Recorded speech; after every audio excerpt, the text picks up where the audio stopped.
thousands of years ago. As the great walls of Troy burned in flames, a man made a promise: I will return home. That the gods would not allow it. I am Odysseus, the wisest of the wise, the most cursed of the cursed. 10 years of war. 10 years of wandering. The seas were raging. The wrath of Poseidon upon the ships. In the cave of the Cyclops, the greeting of the one-eyed giant. That night, a god became my enemy as the song of the Sirens pulled at the soul. He sealed the ears of the men with beeswax. I was tied to the mast because I had to hear, because I had to know. Scylla took lives with her 6 heads. A strange whirlpool swallowed the ship, and still I continued. Every night I saw the same dream, Penelope weaving her shroud by day, and unraveling it at night to keep hope alive. May my son Telemachus grow strong while growing up without a father. But I was still in the middle of the sea. I endured every wound, every loss. My ticket back home. Now the final battle begins. The suitors, like hyenas, are waiting, but I have returned. I took my bow in my hand, the story of a journey. The battle of a man against gods, monsters, and most of all, himself. The greatest victory is the return home. I am Odysseus, and my story is not over, because this echoes within you as well. Before we begin, don't forget to subscribe and like. Troy. In the darkness of night, rising flames covered the sky with a crimson veil. The magnificent city, once believed to be invincible, had collapsed. Stone towers had fallen, bronze gates shattered. The screams of war had given way to a heavy silence. It had lasted 10 years. For 10 years heroes died, kings knelt, offerings were made to the gods. And in the end, victory belonged to the Greeks. But victory does not always bring peace. Among those who emerged from the ruins was the king of Ithaca, Odysseus. Not famed for his strength, but for his mind. The man who changed the fate of the war with the idea of the Trojan horse now had only one goal before him: to return home.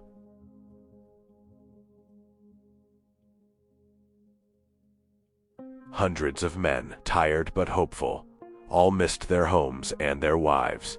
They thought of their children. The sea looked long, but no one imagined it would become a journey lasting years.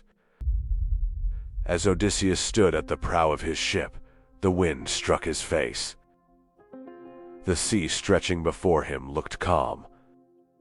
But the sea is never truly calm, for beneath it lies unseen fury. Odysseus survived Troy, but he carried a shadow in his past. He had blinded the son of Poseidon in a dark cave that day, escaping through his cunning. He had escaped, but defeated by his pride, he shouted his name. And the gods do not forget names. The god of the seas, Poseidon, swore an oath in that moment: Odysseus will return home. But it will not be easy. Far away, Queen Penelope waited patiently in the high halls of the palace. Every morning she wove a shroud. Every night she secretly unraveled it. This was her silent battle against time. Her son Telemachus barely remembered his father, yet he felt his absence. And so, the journey that began at sea and the waiting that continued on land were joined by the same thread of fate. For Odysseus, the true battle was just beginning. Shortly after departing, they reached their first shore. It was the land of the Chacones. The city was plundered, food was taken, and the drunkenness of victory returned. But Odysseus's men did not leave immediately. On the shore, they laughed and celebrated. Morning came, the soldiers returned, more of them. Shields were shattered, spears pierced chests. 6 men from each ship were killed. Victory gave way to loss. When they sailed again, there was only silence on the ships. Days later, they reached another shore. The land of the Lotus Eaters. There was no war, no threat, only peace, soft winds, calm shores, and the sweet-scented lotus flower. The men ate the flowers, and they began to forget. They forgot Ithaca. They forgot their families. They forgot the desire to return home. For them, time had stopped. Odysseus was horrified because sometimes death does not come by the sword. Sometimes death comes through forgetting. He forced his men back onto the ships, tied some of them to the masts, and quickly sailed away from the island. He was a leader who wanted to return home. But fate had not yet revealed its darkest trial. On a silent island, they found a great cave. Inside there were cheeses, milk, and meat. But this abundance was a trap. The cave belonged to a cyclops, Polyphemus, the giant, one-eyed creature. When the ruthless giant returned, he sealed the entrance of the cave with a massive stone. There was no escape. Then he seized Odysseus's men one by one and devoured them. Odysseus was afraid, but he was thinking. He gave the giant strong wine, he made him drunk. And when he slept, they drove a burning stake into his single eye. Polyphemus was blinded. At dawn, Odysseus and his men clung beneath the sheep and escaped from the cave. Everything seemed over, but Odysseus made a mistake. He shouted from the ship. He revealed his name, Odysseus. The one-eyed giant cried out to the sky, "Father Poseidon, do not let this man return home." Their screams echoed against the stone walls. At that moment, the sea changed. Storms rose. Winds hurled the ships. Giant cannibals threw rocks. Of 12 ships, only 1 remained. Each loss brought the prophecy closer to fulfillment. In the end, only a single ship was left. Weary, diminished, broken, they reached the island of the sun god Helios. There were sacred cattle there, forbidden to be touched. Odysseus warned them, but hunger was stronger than fear. His men slaughtered the cattle. The gods saw this. Zeus split the sky and sent a storm. The ship was shattered.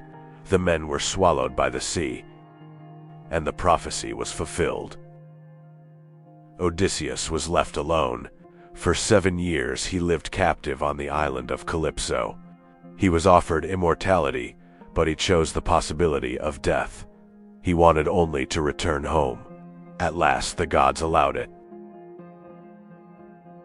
After 20 years he reached Ithaca.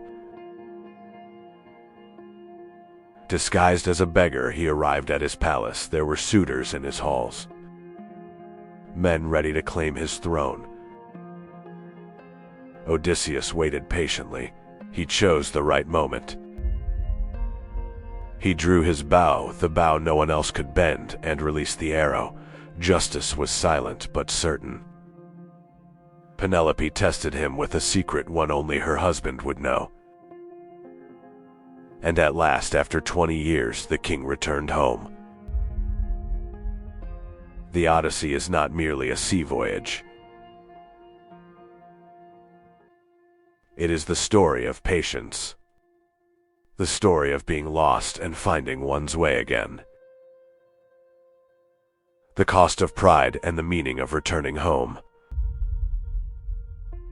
Please don't forget to subscribe and like.